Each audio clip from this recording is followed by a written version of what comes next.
പിന്നെ safety ഫീച്ചേഴ്സിൽ 3XO ഒരു വിട്ടുവീഴ്ചയും ചെയ്തിട്ടില്ല. കാരണം ഒന്നാമത്തെ വേരിയൻ്റാണ്. ഞാൻ വീണ്ടും ഇത് പറയുന്നത് എന്താ വെച്ച് കഴിഞ്ഞാൽ ഒന്നാമത്തെ വേരിയൻ്റ് തൊട്ട് ഈ കാര്യത്തിലെല്ലാം വളരെ വളരെ പ്രിസൈസ് ആയിട്ടുള്ള ഒരു കാര്യമാണ് അവർ ചെയ്തേക്കുന്നത്. കാരണം എന്താ വെച്ച് കഴിഞ്ഞാൽ 6 എയർ ബാഗ് എല്ലായിടത്തും കൊടുത്തിട്ടുണ്ട്. അതുപോലെ തന്നെ ഈ ഡ്രൈവർ സീറ്റിലും ഈ കൂടെ ഇരിക്കുന്ന ഈ സീറ്റിലും മാത്രമല്ല 5 സീറ്റുകളിലും സീറ്റ് ബെൽറ്റ് ഇടണം എന്നുള്ളത് മാൻഡേറ്ററി ആണ്. ഇല്ലാന്നുണ്ടെങ്കിൽ ശബ്ദം ഉണ്ടാക്കിക്കൊണ്ടേയിരിക്കും. ഇപ്പോൾ ഇതിനകത്തേക്ക് നോക്കിയാൽ കാണാം ആവറേജ് ഫ്യൂൽ എഫിഷ്യൻസി 12.1 ആണ് ഇപ്പോൾ കൊടുത്തേക്കുന്നത്. അതെന്താ വെച്ച് കഴിഞ്ഞാൽ ഈ വണ്ടിയിൽ ഞാൻ വാങ്ങിച്ചപ്പോൾ 3 മോഡാണ് ഡ്രൈവ് മോഡ് കൊടുത്തിരുന്നത്, സിപ്പ്, സാപ്പ്, സൂം.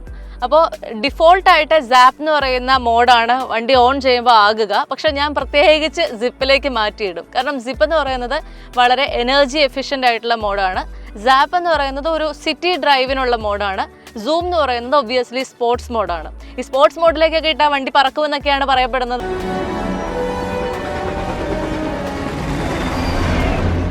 ഞാൻ ശ്രമിച്ചിട്ടില്ല. സാപ്പിലോ മോസ്റ്റ്ലി സിപ്പിലോ ആണ് ഞാൻ വണ്ടി ഓടിക്കാൻ ശ്രമിക്കാറുള്ളത്. ഒരു പക്ഷേ ഈ സിപ്പിൽ മാത്രം ഓടിക്കുന്നത് കൊണ്ടായിരിക്കാം എനിക്ക് ഇത്രയും 5000 കിലോമീറ്റേഴ്സിൽ തന്നെ 12.1 അല്ലെങ്കിൽ 12.3 എന്നൊക്കെയുള്ള മൈലേജിലേക്ക് എത്താൻ സാധിച്ചത്.